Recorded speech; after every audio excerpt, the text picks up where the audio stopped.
Hello, everybody. This is Carrie from Paper Adventures, and I'm back for another 50 Stack Challenge 7. And if you do want to join this challenge, you would just put hashtag 50 Stack Challenge 7. This challenge is created by CraftyCat. And as I stated in the last two videos, I'm going to be doing mine a little different than I did it last time. Last time I created ephemera pieces.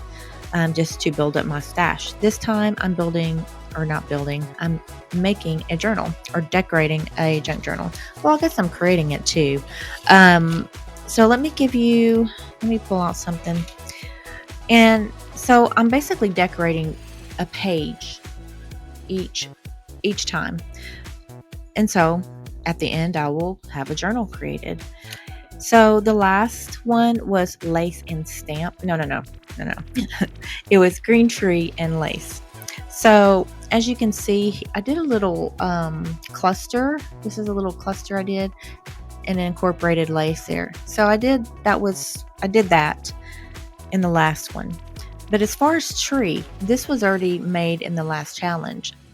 So I didn't create something new for that particular prompt of green tree. But I did add it into this page. And that's kind of what I'm doing. I'm just decorating a page and I'm making sure that prompt is used, whether it's something I'm going to create from the beginning or something I already have in my stash.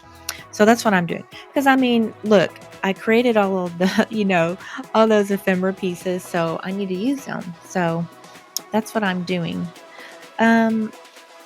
Now, this week's is number 5 and number 6. Number 5 is stamp and number 6 is flower. So I already did a glance into my ephemera pieces. And for stamp, I only have like 5 pieces that I had created. For flower, let me get all this pulled up here. I have this huge stash. Oops, that's not it either.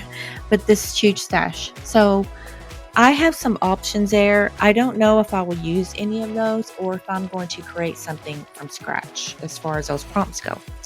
So let me get out my paper. I will be doing a collage. I think that's what I have in my mind to do, is a collage of some sort and then incorporate something. I don't know, something.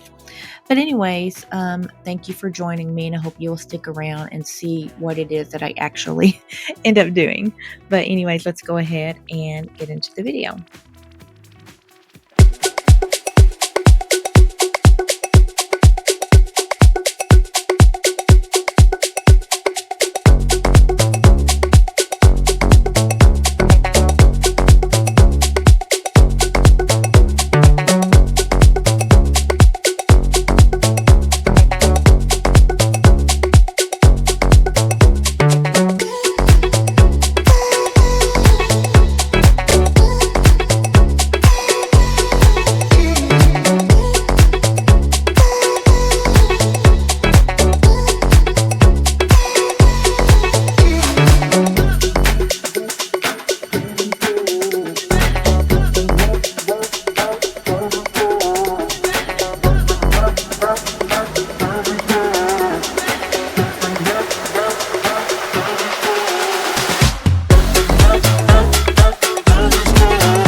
here we have it. 5 stamp, 6 flower, and of course I have flowers all over this. So flowers here. I even did some of the collage part. I don't know if you can see that. It has flowers all through it. This pocket here has flowers. I mean, so it's everywhere. And then this is my stamp right here. And this is one of the things I used. I had made this this wasn't on, I didn't make this on the last 50 stack challenge. This was just one of the, I did do this video though where I just made just some quick ephemera pieces using cards, playing cards. And this is one of the things that I had done. This is a tea bag right there, little writing space. Looks like I did this August the 11th. I like to stamp the dates when I create things, but so there's that right there. You'll see I did some stitching there, did some stamping. This right here you would have seen excuse me, this is some clear tape, and I just put on there some alcohol ink, so it makes it look like, you know, like old, very old tape. So that's what that is. Tore some spiral notebook and collaged on there. And then I made another little pocket right here and just put a few, well, did I glue that in there? Let me see. Well, I'll get that out in a little bit, but this comes out. And then these two things come out once I get that one fixed. But anyways, and you'll also see that I just left all the thread. I may end up cutting some of that off, but I just really wanting to leave thread hanging out all over, I guess, this time. So anyways, there you have it, stamp and flower. And once again, thank you for joining me, and I hope to see you again on the next one. Bye.